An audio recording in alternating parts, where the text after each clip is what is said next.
Forum Opéra, émission spéciale. Ravi de vous retrouver pour ce nouveau numéro de Prova d'Orchestra où un musicien explore face à la caméra de Skype. Bonjour Maxime Pascal. Bonjour Camille. Son univers cinématographique. Et on va commencer cette émission qui ne sera pas consacrée à un film, mais à un univers cinématographique par un dessin animé de Walt Disney. Vous étiez tout petit, vous aviez 5 ans, et c'est Aladdin. Alors c'est le Disney qui a suivi le Roi Lion, dont la musique était composée par Elton John et qui a marqué une génération. Et Aladdin, si j'ai bonne mémoire, a été composé par Phil Collins dans sa période post-Genesis. Non, par Alan Menken. Ah, mais et Phil Collins, il a fait quoi?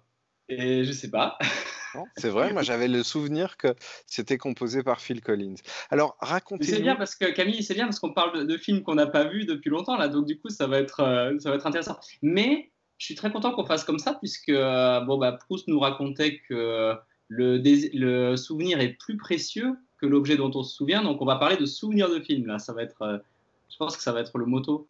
Mais surtout que moi j'étais dans la team Roi Lion et qu'Aladin ça m'avait un peu blasé. Donc racontez-nous peut-être l'émotion de découvrir ce film. Oui, Camille, en fait, je voulais vous parler un peu d'Aladin, puisque quand vous m'avez proposé de faire cette émission autour du cinéma, déjà, c'était assez troublant, puisque, en fait, vu la période qu'on traverse, il se trouve que, notamment avec ma compagnie Le Balcon, on travaille beaucoup sur l'idée, justement, de faire des films là, dans la saison prochaine, puisque on va peut-être pas faire de concert du tout pendant un an, on ne sait pas. Et donc, du coup, on avait pas mal de projets de films, des projets à mi-chemin entre la musique et l'image. Donc voilà, c'était assez troublant que vous me fassiez cette proposition. Et en plus, parce que du coup, le cinéma joue un rôle assez important dans mon parcours. Et effectivement, ça a commencé avec Aladdin, puisque c'est le premier film que j'ai vu au cinéma, donc quand j'avais 5 ans ou 6 ans. Et il se trouve que c'est aussi le premier spectacle auquel j'ai assisté. En fait, j'ai le souvenir d'Aladin comme la première œuvre d'art avec laquelle j'ai été en contact. Et ça a été une expérience incroyable parce que donc, le cinéma, pour un enfant de 5 ans, pour moi, c'était, voilà, j'étais dans une salle dans le noir, je pouvais plus, où que je regarde, je pouvais voir que le film, que l'écran, quoi que je veuille entendre, je pouvais entendre que la bande originale du film. Et donc, j'ai eu ce sentiment très tôt hyper fort de plus exister et de devenir l'objet que j'étais en train d'expérimenter. Et je me suis rendu, ça a été une expérience vraiment très très marquante sur le plan sensoriel et c'était complètement englobant. Et je me suis rendu compte beaucoup plus tard que j'ai toujours été attiré par les expériences englobantes, par les dispositifs immersifs. C'est pour ça que donc, j'ai créé le Balcon. C'était le propos principal et qui s'inspirait au départ de l'expérience wagnérienne à Bayreuth où voilà, on va mettre l'orchestre sous la scène, on va prendre le maximum d'ouverture possible, on va ramener le public le plus proche possible de l'action, on va supprimer les allées au milieu, enfin, tout dans l'idée de ramener le plus possible le public à l'intérieur de l'œuvre. Et ensuite, bien évidemment, par les opéras de Stockhausen, qui sont, eux, des objets complètement immersifs, dans lesquels on est complètement immergé. Et je me suis souvenu, au moment où je travaillais sur tout ça, au moment où je construisais un peu mes premiers dispositifs, que je concevais mes premiers spectacles avec mon équipe du Balcon, de cette expérience d'Aladin, qui, je crois vraiment, sur ce point de vue-là, a été un élément déclencheur très très fort. J'ai l'impression, en vous entendant, que le petit garçon de 5 ans a été frappé par le phénomène du cinéma et le dispositif inhérent au cinéma, et qu'en fait, c'est assez indépendant du film lui-même, ce que vous racontez. Alors, pas tout à fait, parce que... Alors ça, c'est un peu, c'est un peu la... Alors, il y aurait beaucoup de critiques à faire sur Disney, hein. Il y aurait beaucoup de choses à dire, mais l'une des forces des films de Disney de cette époque-là, c'est la production incroyable des comédies musicales. Donc j'étais quand même face à un film, face à un objet qui faisait fusionner vraiment la musique et l'image, quoi, où l'image et le son servaient le même propos. Donc, ça aurait peut-être pas été la même chose si j'avais vu un autre type de film pour enfants. Là, c'était quand même un film musical. Donc, je pense que le côté, en fait, je pense que ça m'a révélé, et même encore aujourd'hui, j'ai des souvenirs, c'est mes premiers souvenirs, mes premiers émois artistiques. J'ai ce souvenir d'une expérience totale, que ce soit, comme vous le disiez, en raison du dispositif, mais aussi par le fait que l'œuvre se veut déjà totale en mixant les différents supports, et notamment images et sons qui sont le même propos dans une comédie musicale. L'autre film dont vous avez souhaité parler aujourd'hui, qui est un film de Brian De Palma, c'est un peu étrange dans la mesure où on sort de là où De Palma trouve généralement son public culte, à savoir sa veine post-Hitchcockienne qu'on trouve plutôt dans Obsession. On tombe avec vous dans un film qui, je dois dire, est assez oublié et qui est une sorte de divagation pop sur le mythe de Faust. C'est Phantom of the Paradise. Alors peut-être que vous pourriez nous expliquer l'histoire en quelques mots, parce que là aussi, on est dans quelque chose de très opératique. Alors, c'est incroyable aussi. Donc je voulais vous parler un peu de Phantom of the Paradise, alors que je connais très mal la filmographie de Palma, en fait. Mais ce film-là, c'est pareil, je l'ai vu quand j'étais enfant, alors que bon, il est interdit aux moins de 12 ans. Je ne sais pas si je l'ai vu avant ou après. En tout cas, je l'ai vu vraiment assez tôt. Et il m'a beaucoup marqué justement pour ces questions de fusion musique et de fusion musique-image.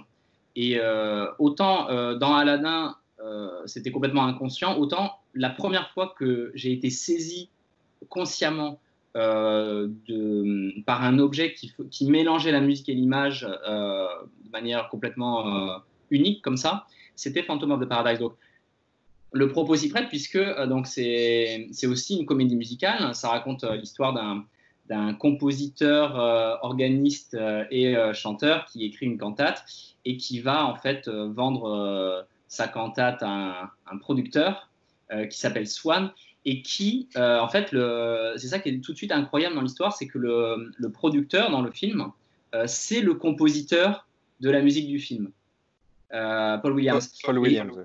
Ouais, et ça, en fait, ça a l'air d'être une espèce d'anecdote cinématographique, mais ça compte énormément en fait dans l'expérience, parce que la mise en abîme, elle a lieu tout de suite dès le début du film, où on a le compositeur, le héros compositeur, qui parle au compositeur du film, de la musique du film. Alors ça déjà, c'est très fort. Et donc, il va vendre sa cantate à ce producteur en échange de pouvoir l'interpréter et la chanter lui-même, sauf qu'en fait, il y a un vice de forme, et donc bon, après il y a toute une, enfin voilà, ça c'est le point de départ de l'histoire, et après il va se passer plein de choses, et notamment le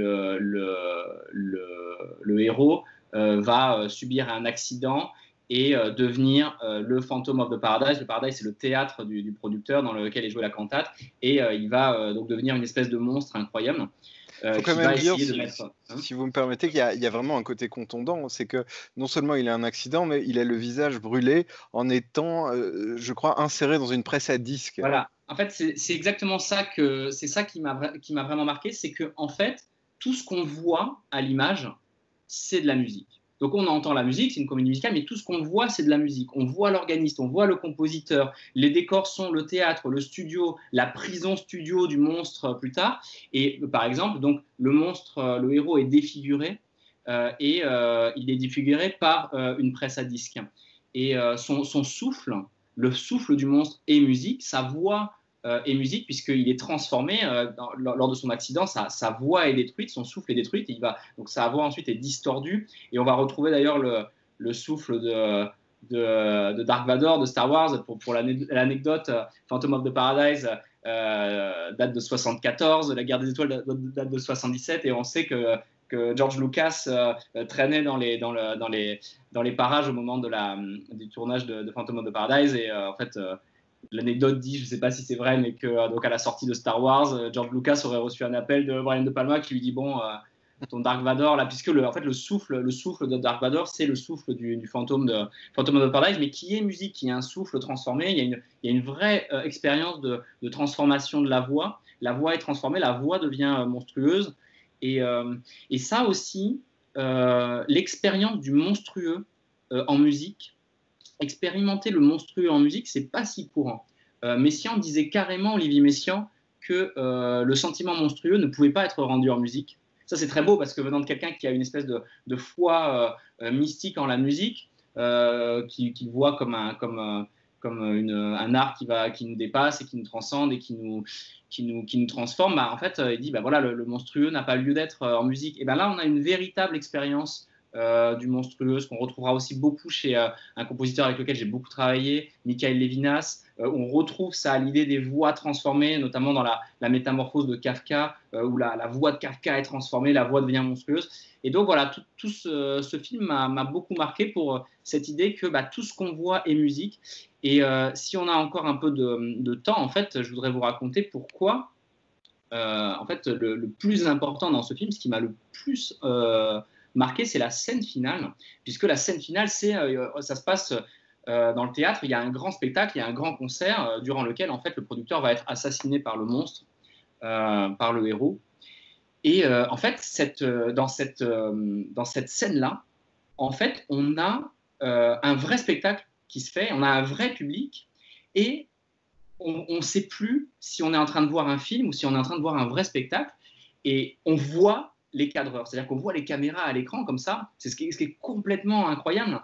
Et à ce moment-là, moi j'étais enfant et je commence à voir les caméras dans le film, et j'ai eu un choc, je ne savais plus si en fait ce que je voyais était le film, si on voyait un spectacle dans le film, si on voyait en fait quelque chose de synopsisé, si c'était un vrai public, et donc on voit un meurtre, et du coup ça participe de l'idée de est-ce qu'on voit un véritable assassinat ou un faux, et le public qui encourage l'assassinat comme ça, c'est complètement incroyable.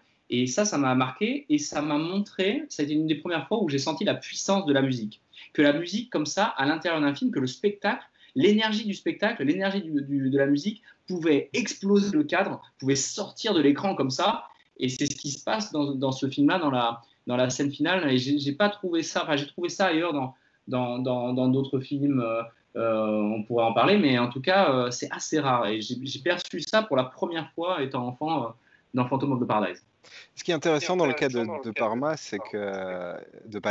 c'est qu'il a un peu pris le relais de la démarche d'Antonioni dans cette analyse du regard. Alors, il a poursuivi l'analyse du regard du photographe dans Blow Up.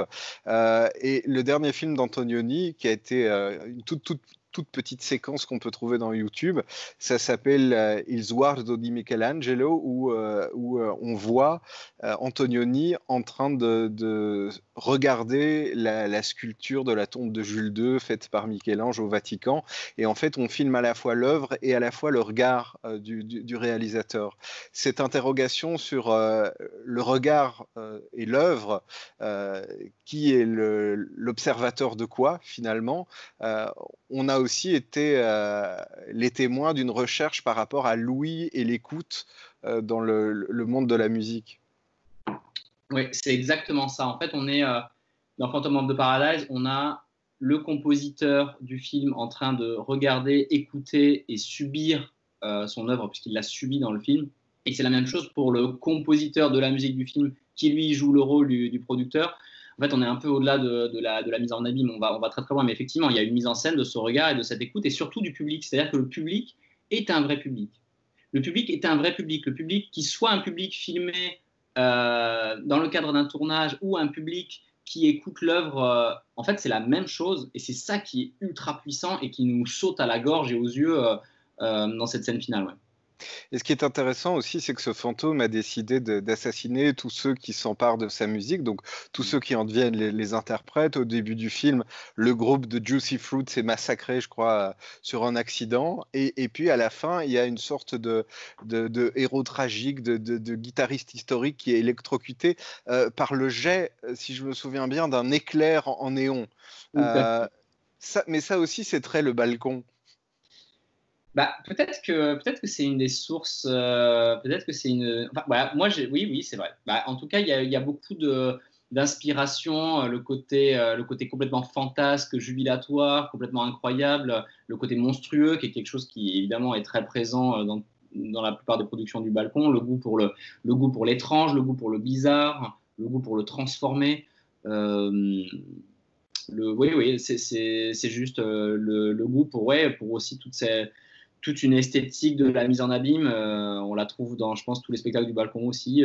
Non, mais c'est sûr que c'est comme quoi, hein, c'est intéressant de faire cette émission parce qu'on se rend compte que le cinéma, qui est un genre très très populaire, qui nous a tous marqués très tôt, bah, pour les générations d'artistes qui ont grandi avec, et ben, ça reste, même si on n'est pas des spécialistes de ce genre, ça reste une source extrêmement inspirante et extrêmement marquante en fait, hein, dans nos parcours.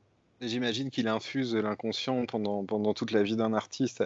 Alors, on va encore parler cette fois d'un parallèle que vous faites entre Lynch et Miyazaki. Juste après, on parlera des films de Damien Chazelle et notamment de La La Land. Et on terminera par Himmel über Berlin, donc de Wim Wenders, avec Bruno Ganz qui nous a quittés cette année d'ailleurs. Mais alors, sur le parallélisme que vous allez faire entre Lynch et Miyazaki. M'est apparu comme à la fois logique, mais aussi très insondable. Alors, bon, ce qui s'est passé, c'est que quand vous m'avez demandé voilà, de quoi j'aimerais parler, quels sont les vidéastes qui m'inspirent, le vidéaste, je crois, qui m'a le plus marqué, je crois que c'est sans aucun doute David Lynch, donc j'ai voulu parler de ça tout de suite. Et c'est intéressant parce que dès que j'ai pensé à David Lynch, j'ai pensé à Miyazaki, et je me suis dit, mais en fait, je sais pas, il y a un lien qui s'est fait tout de suite dans ma tête et le ressenti que j'ai pour les œuvres de Lynch, bah, en fait, j'ai les mêmes pour celles de Miyazaki. Donc, en fait, les vidéos les films de David Lynch, bon, moi, j'ai découvert ça quand j'avais 19 ans ou 18 ans en arrivant à Paris, quand j'ai rencontré mes deux artistes qui ont été au centre de tout mon parcours avec le balcon, qui sont le pianiste Alphonse Semain et le compositeur Arthur Lavandier, puisqu'on est rentrés au conservatoire ensemble et on a même habité en colocation pendant 3 ans durant nos années d'études. Donc voilà, ça a été une espèce de laboratoire un peu fou pour pas mal de choses, et notamment pour pas mal de principes et d'idées artistiques qu'on a développées chacun respectivement de notre côté, et aussi ensemble au balcon, et même ailleurs ensemble sur d'autres projets. Et en fait, très tôt dans notre rencontre, ils m'ont emmené, je me souviens, on est allé voir il y avait une nuit David Lynch au Champollion, au cinéma Le Champollion à Paris, et j'avais jamais vu de film de David Lynch. Et donc, on a vu, donc là, ça commençait, je crois, à 23h, je sais plus, et en fait, on voyait trois films d'affilée jusqu'à 5 ou 6 heures ou 7 heures, je sais plus. Et j'ai découvert d'affilée Lost Highway, Twin Peaks et Sailor et Lula. Donc, qui ont été mes 3 météores incroyables. Ça a été aussi une des expériences artistiques les plus marquantes de ma vie. Alors déjà, un film de David Lynch, c'est quelque chose. En plus, n'en avoir jamais vu et en voir 3 d'affilée en une nuit au cinéma comme ça, c'est vraiment très puissant. Et alors, ce qui s'est passé avec le cinéma de David Lynch, c'est que j'ai découvert quelque chose qui était de l'ordre de l'écriture du rêve et de la mise en image du rêve. Alors, le rêve, pas seulement le rêve, c'est-à-dire l'action de rêver, voilà, la nuit comme ça, mais aussi ce que c'est pour un artiste que de rêver dans son acte de composition, d'écriture, d'interprétation. Il y a tout un travail du rêve. Quand on fait de la musique, on rêve. Quand on étudie, on rêve. Moi, quand j'étudie, je raconte parfois, les gens trouvent ça un peu bizarre, mais moi, quand j'étudie chez moi mes partitions ou que j'étudie au piano sur des périodes un peu longues, je commence à avoir des espèces de flashbacks étranges de mon enfance ou des espèces de rêves, de formes, de structures. Enfin, voilà, quand on étudie, quand on fait de la musique, on rêve. Et cette stimulation-là, en fait, je l'ai découvert vraiment à l'image chez David Lynch. Dans mon travail, j'étais plutôt inspiré, en fait, je crois, consciemment, par évidemment la musique, mais aussi la littérature. Et je crois que la porte d'entrée vers ce qu'est le rêve en art, elle est plus évidente dans le cadre du cinéma, et notamment avec un vidéaste avec un cinéaste comme David Lynch, puisqu'en littérature et en musique, c'est moins évident. L'esthétique du rêve, l'imagination matérielle, c'est-à-dire le rêve matériel, rêver les matières, ce qui est quelque chose de très fort chez Beethoven, chez Debussy, c'est quand même exploré en littérature par des gens comme Gaston Bachelard. Enfin, ça demande, c'est des portes d'entrée pas simples. C'est pas simple d'accéder à ce qu'est le rêve chez Beethoven, le rêve chez Debussy. En revanche, le rêve, la mise en mouvement de l'image et une écriture du rêve de l'image, ben, c'est très très accessible. Et donc, j'étais plutôt jeune, j'ai découvert ça. Et donc, j'ai été saisi et donc, par cette écriture du rêve, par le fait que, voilà, dans Inland Empire, qui est vraiment mon film préféré de Lynch, on a encore une fois ces histoires d'interprètes. Voilà, c'est toujours un peu ça. J'aime toujours un peu cette espèce de fusion. C'est l'histoire des acteurs, c'est les artistes. C'est les artistes qui jouent leur propre rôle, et puis ils sont sur un plateau, et puis tout d'un coup, on va ouvrir une porte, et puis on va être complètement ailleurs. Le rêve démarre, et ça, c'est complètement extraordinaire. Et donc, toute cette écriture-là, je l'ai découverte avec Lynch. Et je crois que ça a été la première étape pour comprendre ce qu'était le rêve dans d'autres genres, notamment en littérature et en musique. Ça m'aidait notamment à comprendre, et principalement Beethoven, puisque pour moi, Beethoven, c'est le compositeur du rêve. Je pourrais vous expliquer pourquoi si ça vous intéresse. Et donc, juste pour le lien avec Miyazaki, c'est que quand je suis en train de regarder un film de Miyazaki, j'ai l'impression qu'il y a de la même manière, une véritable écriture du rêve. Moi, j'ai revu récemment Le Château dans le ciel, et j'ai vu c'était très troublant, parce que donc, Le Château dans le ciel, c'est incroyable, puisque ça se passe dans le ciel, donc sur des espèces d'avions un peu anciens comme ça. Il y a une espèce de c'est une espèce de space opéra, hein, de guerre intergalactique, mais au lieu de se passer dans l'espace, ça se passe dans le ciel, au milieu des nuages, avec les vaisseaux géants qui sont des espèces d'avions géants comme ça, et qui cherchent à atteindre le château dans le ciel, qui est une espèce d'île perdue, d'île flottante.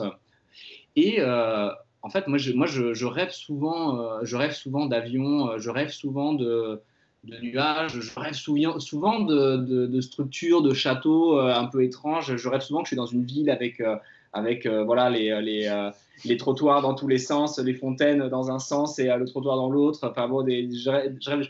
Et en fait, quand j'ai revu le château dans le ciel, j'ai vraiment vu des choses que j'avais un peu entrevues en rêve, et même la guerre, puisque c'est une guerre en fait, le château dans le ciel. Moi, je rêve souvent de guerre et tout. Enfin, je rêve souvent de catastrophes, d'avions qui s'écrasent, de choses comme ça. Enfin, c'est terrible. Et donc voilà, dans le château dans le ciel, je retrouve tout ça, et je retrouve tout ça aussi dans le voyage de Chihiro, dans Porco Rosso. C'est un peu la même histoire avec les avions, le ciel et tout. Donc cette écriture du rêve, voilà, je la ressens. J'ai pas une analyse vraiment très technique là de tout ça, Camille. C'est vraiment quelque chose de très ressenti. Là, je vous raconte un peu ce que je ressens. Enfin, je fonctionne beaucoup aussi comme ça, moi, face à la musique, aux partitions, au spectacle. Je suis très rarement dans une analyse technique, même si bon, c'est mon métier de la faire, mais quand je vois un spectacle, voilà, je parle beaucoup de ce que je ressens, de mon impression. C'est ça qui m'intéresse, et voilà, où sont les émotions fortes que ça nous raconte, voilà, l'acte d'écoute, l'acte d'expérimenter le phénomène sonore, le phénomène visuel, ce que ça nous raconte très très profondément. Et là, voilà, ce sont des écritures pour lesquelles j'ai pas une analyse très profonde, je pense, techniquement, mais qui ont un impact sur mes sens très très fort, et vraiment sur cette question du rêve. Alors, il y a trois choses qui m'ont frappé dans ce que vous venez de dire. Je vais essayer de les énumérer clairement. La première, quand on parle de David Lynch, c'est aussi de son rapport à la monstruosité que vous avez évoqué tout à l'heure, parce que après Eraserhead, son premier film grand public, c'est Elephant Man, justement, qui va ressortir dans quelques jours, je crois, chez Carlotta en Blu-ray, et qui devait sortir en salle s'il n'y avait pas le confinement. Et aussi dans Twin Peaks, l'apparition d'un personnage mystérieux à la fin du film qui est comme une réponse. aussi le rapport au film de Lynch qui se veut souvent, enfin qui se veulent souvent les films comme des œuvres d'art impossibles à appréhender du premier coup, ou en tout cas dont la narration est impossible à appréhender du premier coup, qui est un cinéma en fait plus de propositions et d'options qu'un cinéma à thèse. On parle de fin du cinéma narratif, ou comme dans les œuvres que vous dirigez, il est parfois impossible de savoir de quoi ça retourne après un seul coup d'œil et sans avoir une réflexion qui l'accompagne. Et la troisième chose, par rapport à cette idée du ciel et des nuages, chez Miyazaki, chez qui il y a aussi d'ailleurs toujours des monstres un peu étranges, voire sympathiques et mignons, c'est l'idée de ces nuages qui apparaissent en tache de Rorschach, où là aussi, finalement, c'est l'œil et l'esprit du spectateur qui va définir l'œuvre qu'il regarde et non l'œuvre qui va s'exprimer comme quelque chose de clair et définitif. Bon, Camille, vous parlez de tout ça mieux que moi, hein, je crois. Hein. Vous faites ma psychanalyse cinématographique et c'est très, très juste hein, ce que vous dites. Bah, évidemment, oui, je crois qu'en fait, là, je ne m'étais pas rendu compte, mais je pense qu'on est en train de parler que de films avec des monstres, en fait. Notamment Aladdin, il y a ce génie incroyable qui est quand même une espèce de monstre aussi fantastique. Mais oui, le goût pour les monstres, c'est sûr. Et en fait, très, très clairement sur la question de la narration. En fait, vous dites que voilà, c'est très difficile, enfin, on ne comprend pas très bien la narration dans les films de Lynch et tout. En fait, moi, ce que j'ai saisi à ce moment-là, qui a aussi été une étape pour moi dans mon parcours musical, c'est que en fait, cette narration-là, en fait, ce qui compte, c'est ce qu'on ressent. Ce qui compte, c'est l'impact qu'ont les images mises en mouvement ou la musique pour ce qui concerne mon art, et les sens et la perception. Et il est question vraiment que de ça chez Lynch, c'est-à-dire de manipuler la perception, travailler sur la perception. Et vous dites c'est la fin de la narration. Moi, je trouve que c'est exactement le contraire. Je trouve que ça renoue avec ce qu'est le cinéma à l'origine, c'est-à-dire un genre muet. Et le cinéma a-t-il été un jour un genre parlant? Moi, j'en suis pas sûr. Moi, je pense que le cinéma, c'était comme disait Deleuze aux étudiants de la FEMIS, il disait vous construisez, vous les cinéastes, des blocs de mouvement duré. Moi, je crois que le cinéma, sa force, c'est de mettre en mouvement les images. Et donc les images du rêve, mais je ne pense pas que son rôle, ça soit de parler. Et là, ce qui est intéressant, c'est que c'est la même chose pour la musique. C'est-à-dire que la musique ne parle pas. La musique ne raconte rien. La musique n'a pas de message. Elle ne raconte rien. Elle n'est que ce qu'on en fait quand elle pénètre en nous et qu'on laisse le phénomène sonore se déployer en nous. Elle est ça, elle est ce qui se déploie à l'intérieur de nous, à l'échelle de nos sens. Et donc, je pense que c'est exactement ce cinéma-là qui m'interpelle. Je me suis dit très récemment, j'ai vu pour la première fois récemment Mort à Venise de Visconti, et ce qui était incroyable, c'est que dans ce film qui est...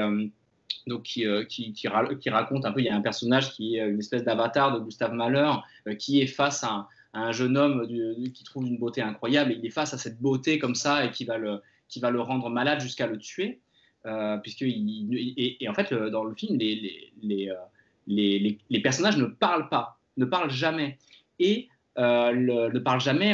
On expérimente cette douleur, cette souffrance face à la beauté, sans mots. C'est comme en musique. Et donc, dans ce film Mort à Venise, c'est exactement ça.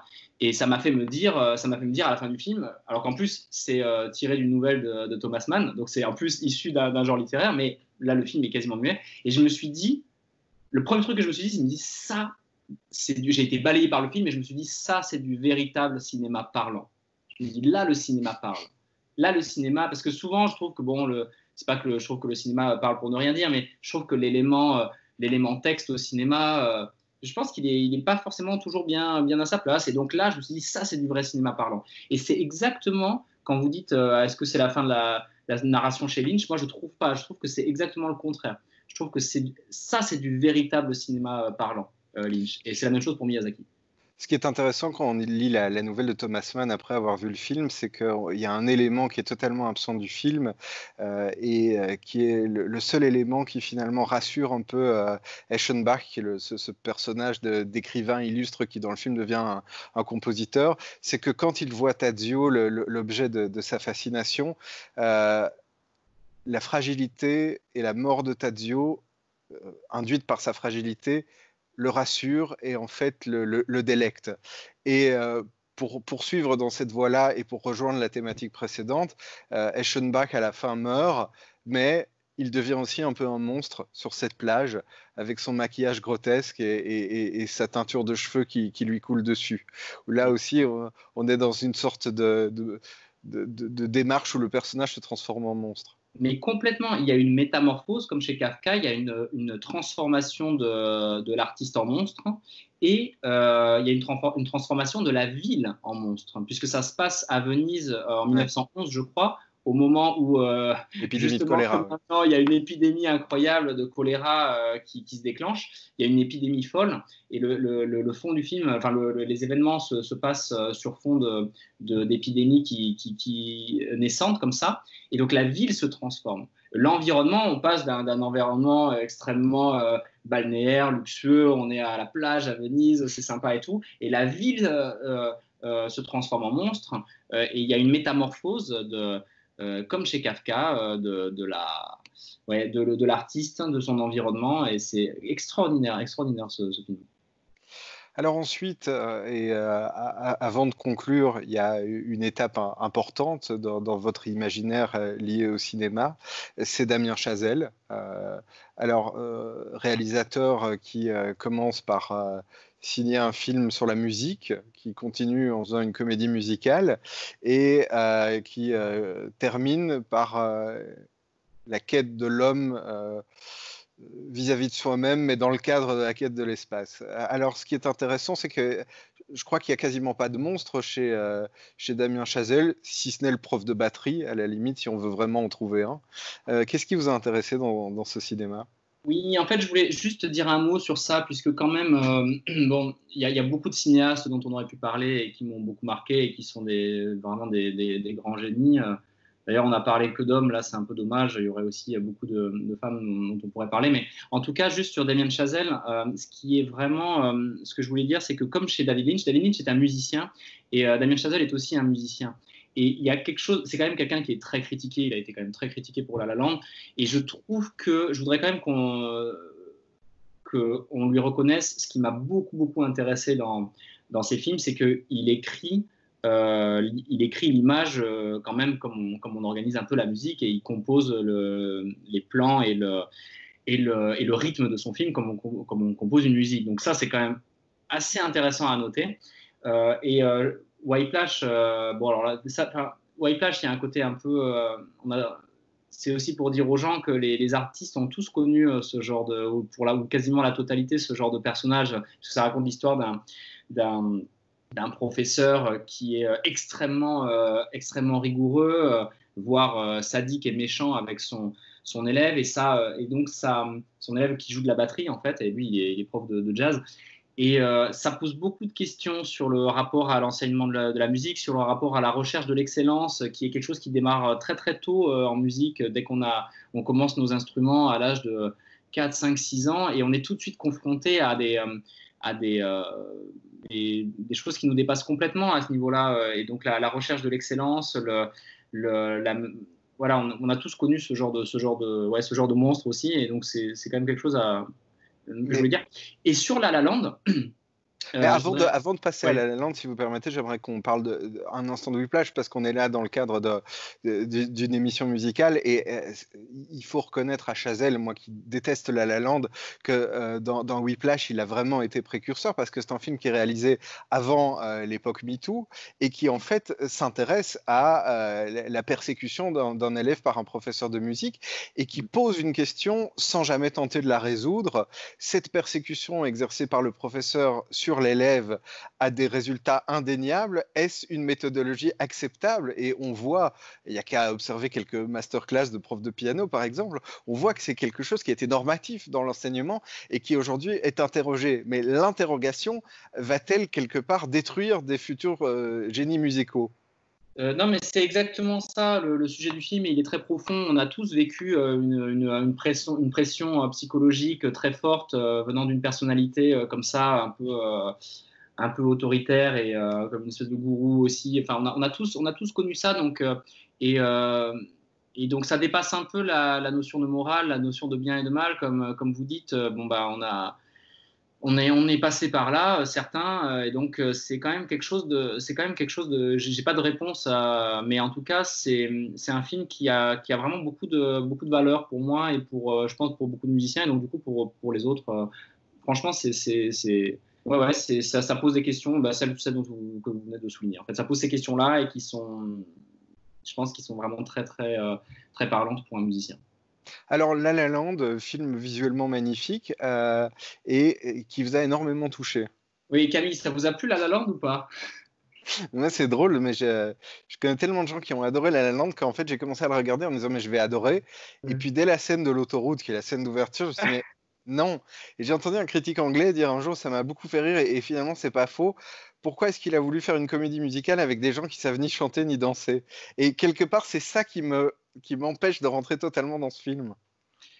Ben voilà, moi je voudrais, non mais vous avez raison, hein. Moi ce que je voudrais dire, en fait, je voulais vous parler de ça parce que euh, tout mon entourage de musiciens, d'artistes a détesté La La Land. Tout le monde trouve ça vraiment mauvais. Tout le monde trouve ça, enfin vraiment. Ouais, c'est un film plus clivant que vous le dites, parce qu'il y a des films comme ça, les gens le détestent ou l'adorent. Et j'ai l'impression Ouais. que pour La La Land, c'est extrêmement clivant. Ah ouais, ouais, c'est très clivant. Mais en tout cas, dans le milieu musical, je dois dire que vraiment, en tout cas, moi, dans mon entourage, tous les gens ont vraiment détesté La La Land. Et moi, je trouve que c'est un chef-d'œuvre absolu. Et donc, je voudrais vous dire que on peut spoiler un peu là dans l'émission, Camille. Bon, on a une émission Oui, sur le cinéma. De toute façon, si on écoute, c'est parce que voilà, on va en savoir plus sur le cinéma. Sinon, il faut. Ouais.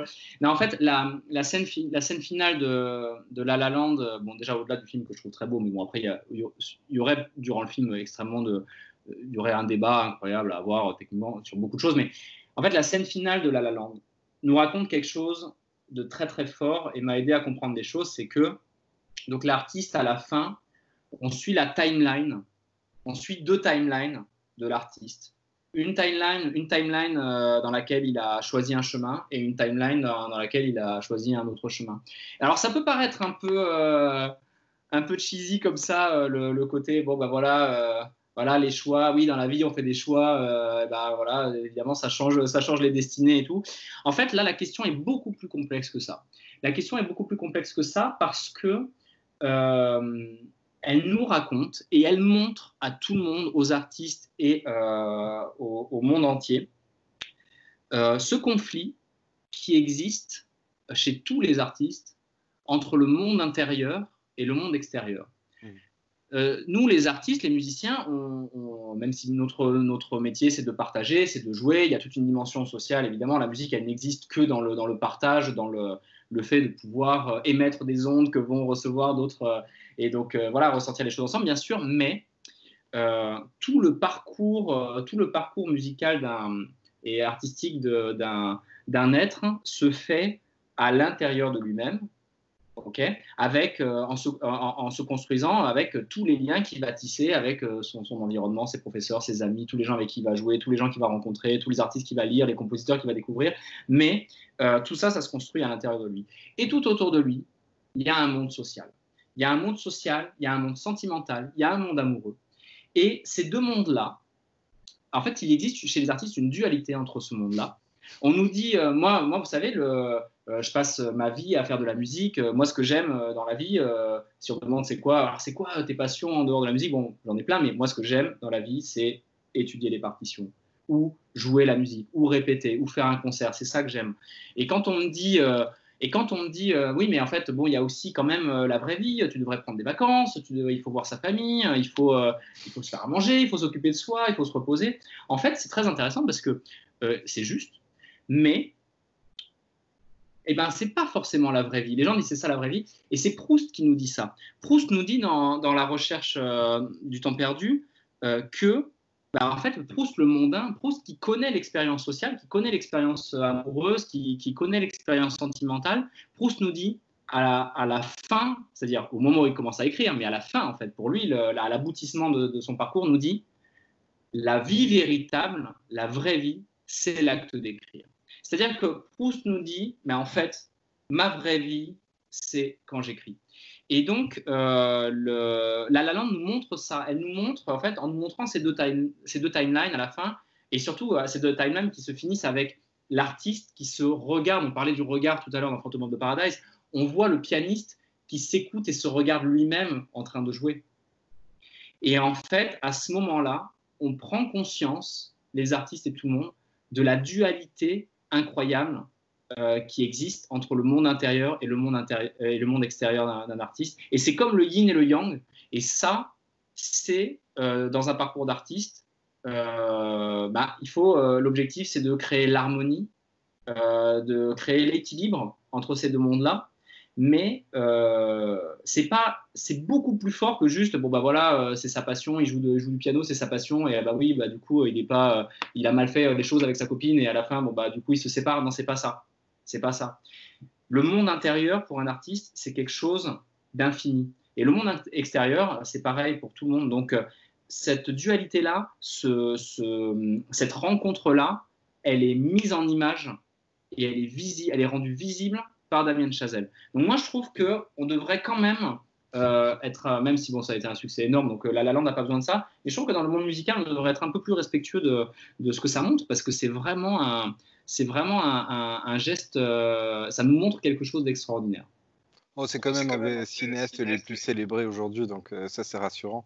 Et je me dis qu'il y a un truc très bien par rapport au cinéma, c'est qu'une œuvre de cinéma, mais ça vaut pour tout, vaut autant pour ce qu'elle est que pour les interrogations qu'elle suscite. Et moi j'ai pris plus de plaisir à vous entendre parler de La La Land qu'à voir La La Land. C'est finalement pas mal. Et on termine donc par un film qui là ne divise pas du tout, parce que je crois que tout le monde adore ce film. Ce sont Les Ailes du désir. Mais il y a eu des critiques fortes sur Les Ailes du désir, mais bon, peut-être qu'on aura le temps d'en parler plus tard. Mais donc justement, Les Ailes du désir de Wim Wenders, c'est drôle parce que quand on a évoqué cette émission par écrit, ça a été le premier film dont vous avez parlé. Et aujourd'hui, vous m'avez dit, j'aimerais qu'on termine par ce film. Oui, alors en fait, Les Ailes du désir, je voulais juste en 2 mots, peut-être pas rentrer dans un détail technique trop fort, mais dire aux gens qui nous écoutent et qui nous regardent peut-être que c'est un film qui a été une clé pour moi pour comprendre l'opéra de Olivier Messiaen et l'opéra de Karl-Heinz Stockhausen, pour les gens que ça intéresse, dont les personnages principaux sont des anges. Et c'est très étonnant parce que le Saint François d'Assise d'Olivier Messiaen date de 84, je crois, 1984. Donc le cycle d'opéra Licht de Stockhausen, en tout cas la création à Milan a eu lieu en 81, je crois, et Les Ailes du désir, ça doit être 87, puisque c'est 2 ans avant la chute du mur de Berlin. Donc en fait, on a cette période un peu là, dans laquelle il est beaucoup question d'anges en art, et vraiment ces œuvres s'éclairent les unes les autres de manière limpide.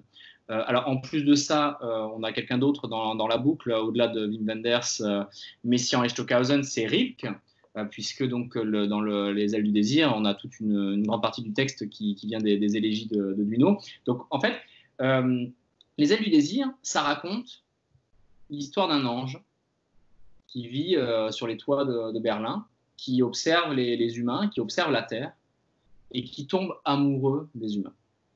Il tombe amoureux des humains, et il tombe si amoureux des humains qu'il va tomber même amoureux d'une humaine, d'une femme oiseau, d'une ange trapéziste habillée avec des ailes d'ange comme ça. Et il va décider de s'incarner parmi les hommes pour connaître leur expérience.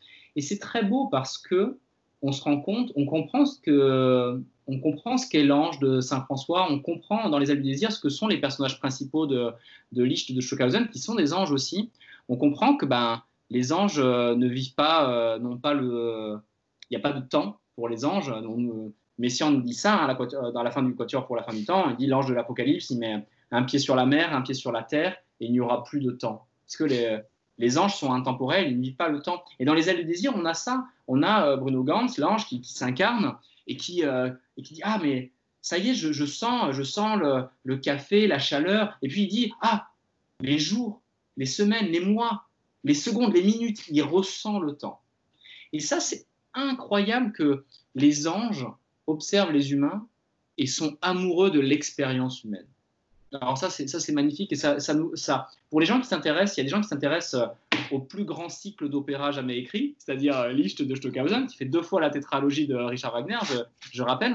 Pour les gens qui s'intéressent à cette œuvre qui est la plus grande œuvre lyrique jamais écrite, où les personnages sont des anges, et en fait c'est la même histoire et ça nous éclaire et ça nous donne des clés pour comprendre cette œuvre de manière incroyable. Et je crois que c'est Chris Parker qui avait réalisé un documentaire sur Tarkovsky et qui avait montré que le premier plan du premier film de Tarkovsky, c'était un enfant qui dormait, un enfant couché avec les yeux ouverts au pied d'un arbre en fleurs, et que le dernier plan du dernier film de Tarkovsky, c'est un enfant qui dort avec les yeux fermés au pied d'un arbre mort. Et ce que je trouve très beau quand on pense à Bruno Ganz qui joue dans Les ailes du désir et qui incarne non seulement cette découverte de l'espèce humaine, mais encore et surtout le sentiment de l'empathie qui est, à mon sens, le thème du film. Bruno Ganz, qui est décédé cette année, a terminé sa carrière dans Une vie cachée de Terrence Malick, où il joue un juge qui va envoyer un résistant à la décapitation et qui pourtant va avoir pour lui une scène d'empathie telle que le cinéma en connaît peu. Donc là aussi, il y a le conscient et l'inconscient qui se regardent en chien de faïence. Ouais, non, mais en plus, c'est intéressant que vous parliez de Tarkovsky parce qu'il y a aussi de très grands liens entre l'œuvre de Tarkovsky et l'œuvre de Stockhausen. Et c'est aussi un cinéaste que j'explore en ce moment. Et mon travail sur Stockhausen s'accompagne d'une découverte ou d'une redécouverte de l'œuvre de Tarkovsky. Mais oui, en fait, on est dans le cadre aussi d'œuvres monde, là, avec ce cinéma-là. Et ouais, dans les ailes du désir, c'est en fait aussi, on retrouve toute l'idée de l'ange déchu. L'ange déchu par amour aussi. C'est-à-dire l'ange déchu, l'ange qui quitte son statut d'ange par amour. On a ça chez Rodin avec la statue de cette espèce de sirène, cette femme qui attrape l'ange en train de tomber, l'ange chute par amour. Et non, ça nous raconte beaucoup de choses à propos du désir, à propos de cet art des hommes qui est contemplé. Et c'est très drôle parce que c'est exactement le projet de Stockhausen. Stockhausen de dire dans son cycle, Stockhausen est amoureux de l'art des hommes. Il tente une synthèse universaliste, une espèce de grand projet anthropologique et astronomique en réunissant tout ce qui sont les caractéristiques de l'art humain et de l'expérience humaine. Et il est amoureux de ça. Et c'est drôle parce que c'est en observant les anges qu'on prend conscience je crois, de l'expérience humaine. En tout cas, c'est ce que j'ai ressenti dans Les ailes du désir. Et donc, du coup, je ne suis pas un spécialiste, mais je me permets vraiment d'en parler avec beaucoup d'émotion, puisque c'est une œuvre qui marque, je crois, pour moi, une compréhension de l'œuvre de ces grands compositeurs que sont Messiaen et Stockhausen. Merci beaucoup, Maxime Pascal. Mais merci à vous, Camille.